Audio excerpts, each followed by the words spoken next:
Operation धर्मांतरण पर लखनऊ से इस वक्त एक अपडेट आई है।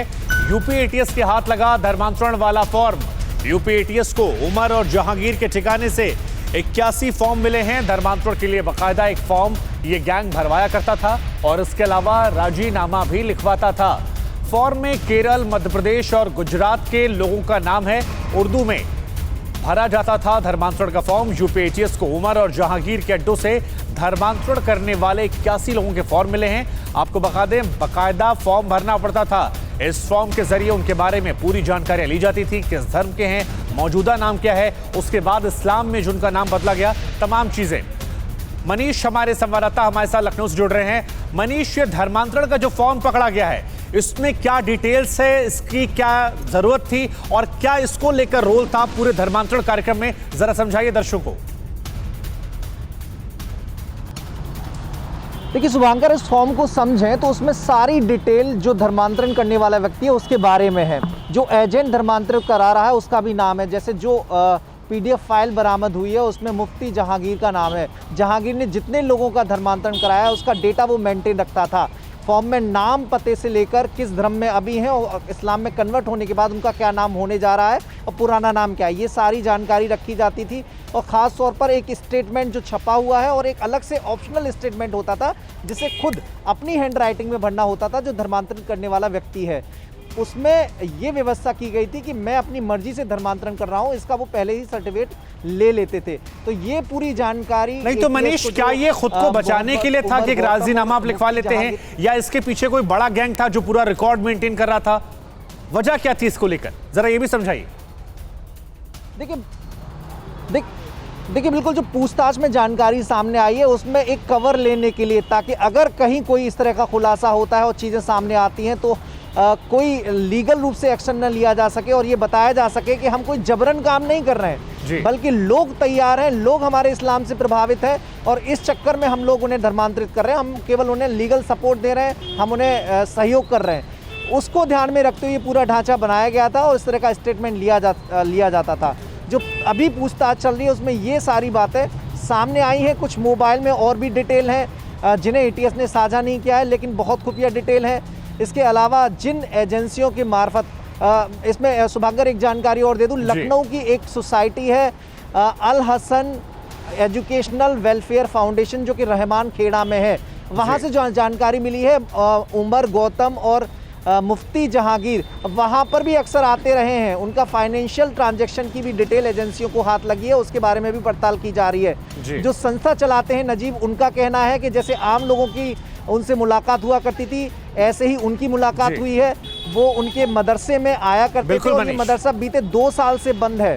तो बिल्कुल मनीष, आप बने रहिए हमारे साथ। एक बार दर्शकों को बता दें कि यूपी, बिहार और दिल्ली के 81 लोग ऐसे हैं जिनका धर्मांतरण कराया गया और उनकी लिस्ट जो है वो TV9 भारतवर्ष के पास मौजूद है। वो लिस्ट भी हम आपको दिखा रहे हैं, बाकायदा नाम सहित हम आपको बता रहे हैं। जैसे इंदौर के नरेंद्र को मोहम्मद शाहिद बनाया गया, तो TV9 भारतवर्ष के पास पूरा डेटा है। लखनऊ की प्रियंका, जिन्हें बाद में फातिमा बनाया गया। हम आपको एक्सक्लूसिव वो फॉर्म, वो फोटोज दिखाएंगे। ये देखिए कैसे यहां पर इन तमाम लोगों का नाम जो है वो बदल दिया गया है। अगर आप तस्वीरें देखेंगे तो अशोक कुमार जो हैं, इनके पिता का नाम था, इनसे पहले इनका नाम देवाशीष ठाकुर था, जिन्हें बाद बदल दिया गया। यहां पर देखिए प्रवीण जो हैं बाद में अब्दुल समद बन गए। पूनम की बात की जाए तो पूनम का भी नाम बदल दिया गया, पूनम कुमारी इनका नाम था, इनका भी नाम बदला गया। कविता की बात कर जाए, गाजिया हो गई है। तो ये पूरी लिस्ट हम आपको दिखा रहे हैं, ऐसे बाकायदा नाम है। देखिए देवाशीष ठाकुर को यहां पर दानिश खान बना दिया गया। तो लखनऊ में धर्मांतरण का जो ये पूरा रैकेट था, जिस तरीके से पकड़ा गया है, उसके बारे में तमाम जानकारी हम आपको दे रहे हैं। एक बार फिर चलते हैं मनीष के पास। अब मनीष, ये जो पूरे नाम हमने दिखाए दर्शकों को, किस तरह से प्रियंका को फातिमा बना दिया जाता है, ये तो काफी बड़ा रैकेट है। इसका मतलब इसके तार और भी बहुत सारे लोग जुड़े होंगे, कई राज्यों में फैले होंगे। देखिए बिल्कुल केवल उत्तर प्रदेश का मामला नहीं है, बल्कि दिल्ली के कई लोगों की जिक्र उस फॉर्म में है। उन लोगों ने धर्मांतरण किया है। केरल, गुजरात, मध्य प्रदेश, बिहार, कई राज्य हैं और ये केवल 81 लोगों की डिटेल है। जो पहले जानकारी आई थी एटीएस के हवाले से, उसमें कहा गया था लगभग 1000 लोगों का धर्मांतरण कराया गया है। तो अभी बहुत सारे ऐसे दस्तावेज होंगे जिनमें उनके नाम और पते दर्ज होंगे, जिनमें ये जानकारी होगी कि केवल एक राज्य या 2 राज्य तक इनका नेटवर्क फैला हुआ नहीं है, बल्कि पूरे भारत को टारगेट कर चल रहे थे। आबादी का जो संतुलन है उसे बिगाड़ने की कोशिश थी। उसी के चलते पूरा एजेंडा बनाकर विदेशी एजेंसियों से धन की मदद हासिल करके, और वो सीधे धन की मदद नहीं ले रहे थे बल्कि कुछ एनजीओ इंडिया के थे जो विदेशों से पहले पैसा उनके खातों में आता था और वहाँ से फिर इनको मदद दी जाती थी।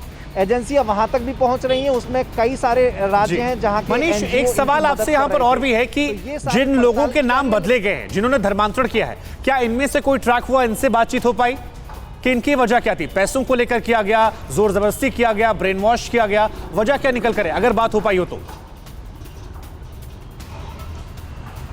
देखिए, अभी तक लखनऊ के भी दो नाम है, वाराणसी के एक शख्स है जिनका धर्मांतरण हुआ है, शाहजहांपुर, सहारनपुर, अलीगढ़, हाथरस, बुलंदशहर, कई सारे उत्तर प्रदेश के जिले के ऐसे लोग हैं। हम लोग अभी उन तक पहुंचने की कोशिश कर रहे हैं, चूंकि अभी लिस्ट रिलीज हुई है। जो कानपुर के लोग हैं उनके परिवारों से बात हो पाई है, नोएडा के कुछ लोग हैं उनसे फ़ोन पे बातचीत हुई है, तो बहुत ज़्यादा जानकारी अभी उनके हवाले से नहीं मिल पाई है। लेकिन जो बिल्कुल मनीष, और आप इस खबर पर नजर बनाए रखिए, ये भी एक अच्छा एंगल होगा कि क्या वजह रही इन लोगों के धर्म परिवर्तन करने के पीछे, आर्थिक या फिर उनका ब्रेन वॉश किया गया या कोई और दबाव था। लेकिन इस बीच एक अहम खबर आ रही है, वो भी दर्शकों बताते हैं। धर्मांतरण गैंग पर कानपुर से हैरान करने वाली खबर आई है, और जिस चीज का जिक्र हम कर रहे थे, 2000 रुपए में युवक का धर्मांतरण करवाया गया है। कानपुर के मन्नू नाम के युवक का धर्मांतरण करवाया गया है केवल 2000 रुपए के लिए। पाकिस्तान से आईएसआई एजेंट फोन से मन्नू पर दबाव बनाते थे और एक ही दिन में यहां पर 3 लोगों का धर्मांतरण करवाया गया है। मनीष के पास हम वापस लौटते हैं। मनीष, कानपुर वाला जिस मसला निकलकर सामने आया मन्नू, इसमें पाकिस्तान का भी एंगल निकल कर आ रहा है और आर्थिक लालच, लोभ का भी नजर आ रहा है। 2000 रुपए देकर धर्मांतरण, क्या है ये पूरा मामला, जरा समझाइए। देखिए, कानपुर में जो मामला सामने आया है उसको भी यूपी पुलिस अपने हिसाब से टैकल कर रही है। उसमें जो जानकारी सामने आई है, पहले लालच दिया गया था और पाकिस्तानी एजेंसियों का नाम भी उसमें सामने आ रहा है, उसकी पड़ताल की जा रही है, क्योंकि ये पूरा नेटवर्क लोगों को प्रलोभन दिया करता था, नौकरी का लालच दिया करता था। खासतौर पर ऐसे तबके उनके निशाने पर थे जो आर्थिक रूप से कमज़ोर हैं या फिजिकली चैलेंज हैं। उन्हें मनाना आसान होता है, उन्हें लालच देना आसान होता है, तो सॉफ्ट टारगेट ये लोग थे। उसी कड़ी में कानपुर का ये मामला है। पुलिस अभी पड़ताल कर रही है, उस व्यक्ति से भी पूछताछ की जा रही है।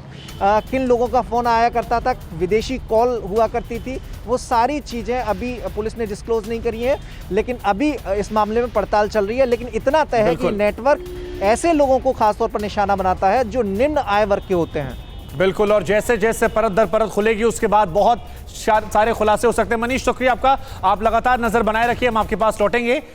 अड़ी सोमवार से शुक्रवार शाम 6 बजे सिर्फ TV9 भारतवर्ष पर।